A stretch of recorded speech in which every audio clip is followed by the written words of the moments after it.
worked with the Hughes brothers. She really liked them. She had a good relationship with Tupac, and she just didn't want to get in the middle of it. And she thought, like, if she had done that movie, it would have been a little weird. What's happening, baby?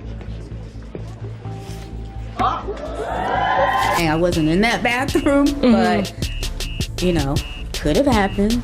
But you're in the bathroom with this man taking a bath. So, I don't know. What's up, y'all? This story is a wild one. Jada Pinkett Smith, Tupac Shakur, Menace II Society, and now Larenz Tate? Yeah, it just got deeper. And if you've been following the never-ending saga of Jada and Tupac's so-called friendship, you might want to sit down for this. So here's the deal.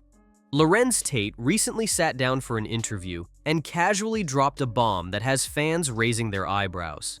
He hinted that there may have been something way more personal, possibly even intimate, going on between Jada and Tupac during the early 90s, specifically around the time Menace II Society was being made. And no, we're not talking about a movie scene. Turns out, Jada had a shot at playing Delilah in Dead Presidents. A big role, high visibility, but she turned it down. Why? According to Larenz, it wasn't a scheduling conflict or creative choice. It was because the film was directed by the Hughes brothers. Yep, the same guys Tupac had a beef with. Let's rewind. Tupac was originally cast in Menace II Society, but got booted from the set after clashing with the directors. And Pac? He didn't take that lightly. In true Tupac fashion, he pulled up a few days later and allegedly got physical. On set in New Orleans talking about that experience, I said, well, Jada, I talked to the Hughes brothers and you were supposed to be in the movie.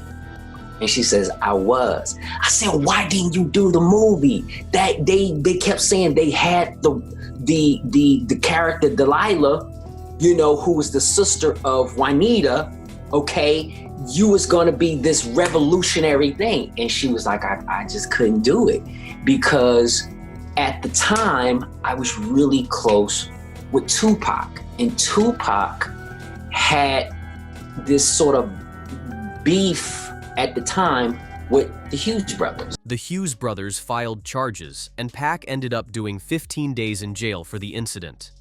Real talk.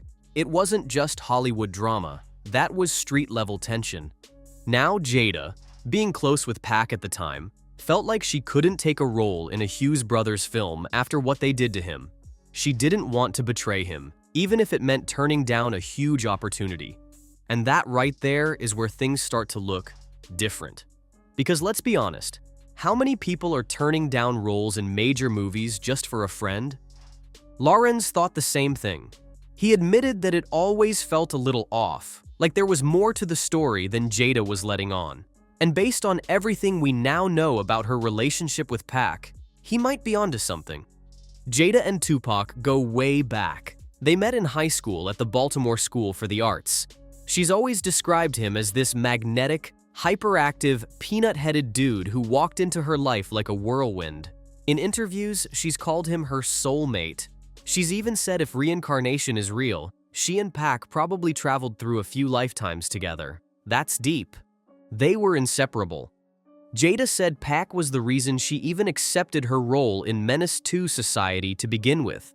After he was fired, she was hesitant to be part of the film, but Pac told her to go for it. She wouldn't have done it without his blessing. That kind of emotional influence? It goes way beyond normal friendship. And let's not forget the infamous kiss. Jada once described a moment when she and Tupac decided to kiss, just to see if there was something there. Her version of the story is that it was awkward, disappointing, and even disgusting. But if that's true, why bring it up so many times? Why keep revisiting something that supposedly meant nothing? Alan Hughes was like, Tupac, why are you acting like a bitch? You're acting like a bitch right now. You acting like a straight bitch. Let's step outside. This is what I hear.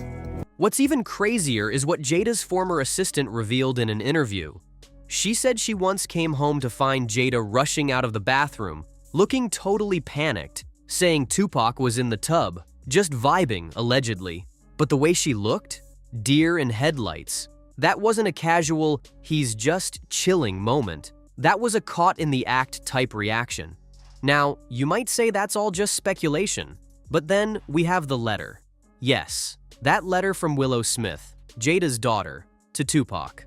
Willow wrote that she knows Tupac is alive somewhere and begged him to come back so she and her mom could be happy again.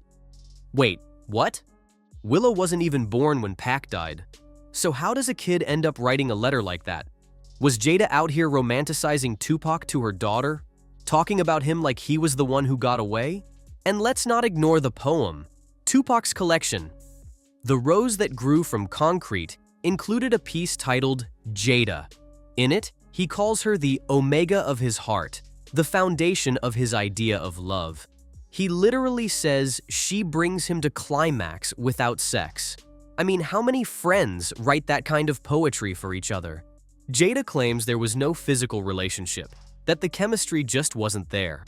I'm pretty sure that kind of fucked him up when he showed up at the set and he wanted to get down with him. Like, nigga, we finna go up here and fuck up some shit. It ain't finna be no talking, ain't finna be no, explaining. Tupac, like, we finna pull straight up there because he probably knew they're not gonna do anything. So let's just go up in there and start some shit. In one interview, she said it was like God made them for each other, but intentionally left out the romance to serve a higher purpose. But fans aren't buying that. The energy between them, the looks in those photos, the handwritten letters, it all paints a much different picture. And here's the kicker. Jada admitted that Pac proposed to her while he was in prison. She didn't say yes, but she said she understood he needed something solid to hold on to. That's not just friendship, that's deeper. Of course, not everyone believes Pac put her onto Menace II Society for personal reasons. Tyron Turner, the film's lead, says Jada earned her role fair and square, that her chemistry during the audition was undeniable. He also said the Hughes brothers wouldn't cast someone just because of a connection. But even if she got the part on her own, it doesn't erase the rest of the puzzle. The tension, the poems, the proposal, the tub moment, the kiss, the kid's letter, and the constant revisiting of a story that supposedly went nowhere. So here's the big question. Was Tupac trying to make a love story happen behind the scenes of Menace II Society? And did Jada turn down dead presidents not just out of loyalty, but out of something more intimate? Maybe Larenz Tate wasn't just guessing. Maybe he caught on to a story that's been hidden in plain sight all these years. One that Jada keeps trying to rewrite. But the receipts keep telling a different tale. What do you think? Was there more going on between Jada and Tupac than she ever admitted?